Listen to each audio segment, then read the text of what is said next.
వైజాగ్లో బైక్ తీసుకొని రాజమండ్రి అయితే స్టార్ట్ అయిపోయా. ఎందుకంటే పండగకి అయితే రాజమండ్రి వెళ్ళిపోతున్నాను, మా సొంత ఊరు.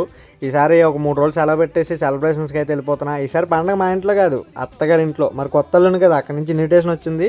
మరి ఒట్టి చేతులతో వెళ్ళకూడదు కదా, అందుకే నేను ఎప్పుడు రాజమండ్రి వెళ్ళినా హైవేలో అనకాపల్లి దాటిన తర్వాత ఈ హెరిటేజ్ అవుట్లెట్ ఉంటుంది, ఇక్కడ కొన్ని పప్పలు కొనుక్కొని వెళ్తాను.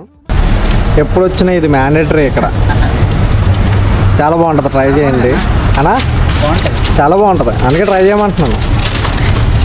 ఈయన మన సబ్స్క్రైబర్ చాలా రోజుల నుంచి. అక్కడ మనకు కావాల్సిన స్వీట్లు తీసుకొని అలా కనిపిస్తుంది కదా, అదే అన్నవరం కొండ. అది దాటి పక్కన ఉన్న బెండపూడిలో మా పిన్నాలి ఇల్లు, అక్కడ కూడా వెళ్ళి వాళ్ళకు కూడా కనిపించేసి నేను మళ్ళీ రాజమండ్రి అయితే స్టార్ట్ అయిపోయా. ఇంకా రాజమండ్రి వెళ్ళి నైట్కి స్లీప్ వేసేసి పొద్దున్నే లేచేసరికి షాకు. ఎందుకంటే వాళ్ళు రకరకాల వంటలతో మనల్ని అయితే సర్ప్రైజ్ చేశారు. వీటికి సంబంధించిన సంక్రాంతి వ్లాగ్ మొత్తం ఒక ఫుల్ వీడియో చేసి మన ఛానల్లో పెట్టా. దానికి సంబంధించిన లింక్ కింద ఇస్తున్నా, లేదా మన ఛానల్లోకి వెళ్ళి చెక్ చేసేయండి.